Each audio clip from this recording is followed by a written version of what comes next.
निर्जला एकादशी व्रत कथा। एक दिन भीमसेन व्यास जी से कहने लगे कि हे पितामह, भ्राता युधिष्ठिर, माता कुंती, द्रौपदी, अर्जुन, नकुल और सहदेव आदि सब एकादशी का व्रत करते हैं, परंतु महाराज मैं तो उनसे कहता हूँ कि भाई मैं भगवान की पूजा अर्चना तो कर सकता हूँ, दान भी दे सकता हूँ, परंतु भोजन के बिना नहीं रह सकता।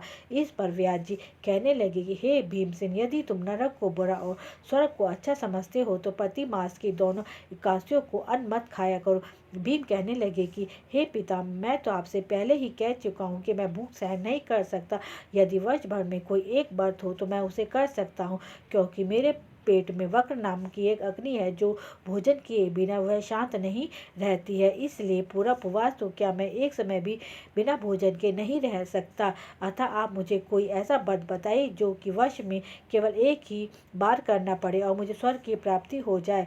श्री व्यास जी कहने लगे कि हे पुत्र, बड़े बड़े ऋषियों ने बहुत से शास्त्र बनाए हैं जिससे बिना धन के परिश्रम किए आप मोक्ष की प्राप्ति कर सकते हैं। इस प्रकार शास्त्रों में दोनों एकादशियों का व्रत मुक्ति के लिए रखा जाता है। व्यास जी के वचन सुनकर भीम से नरक के नाम से जाने से डर जाते हैं। अब मैं क्या करूं? मास में 2 एकादशी तो मैं नहीं कर सकता, वर्ष में एक व्रत करने का प्रयत्न अवश्य कर सकता हूँ, अतः वर्ष में एक दिन व्रत करने से यदि मेरी मुक्ति हो जाए तो ऐसा कोई व्रत बताइए। सुनकर व्यास जी कहने लगे कि वृषभ और मिथुन की संक्रांति के बीच ज्येष्ठ मास की शुक्ल पक्ष की जो एकादशी आती है उसका नाम निर्जला एकादशी है, तो तुम इस निर्जला एकादशी का व्रत करो। इस एकादशी के व्रत में स्नान और आचमन के सिवा जल वर्जित है। आचमन में 6 मासे से अधिक जल नहीं होना चाहिए, अन्यथा वह मांस पान के दर्शन हो जाता है। यदि इस दिन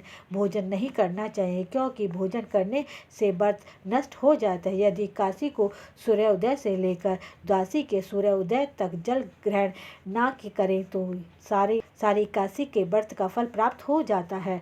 द्वादशी को सूर्योदय से पहले उठकर स्नान आदि करके ब्राह्मणों को दान आदि देना चाहिए। इसके पश्चात ब्राह्मणों को भोजन कराकर फिर आपको भोजन कर लेना चाहिए।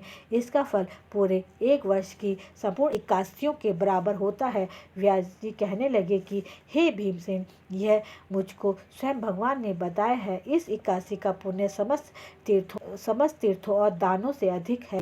केवल एक दिन मनुष्य निर्जल रहने से पापों से मुक्त हो जाता है। इस प्रकार व्यास जी की आज्ञा अनुसार भीमसेन ने इस व्रत को किया। इसलिए इस एकादशी को भीमसेन एकादशी या पांडव एकादशी के नाम से भी जाना जाता है।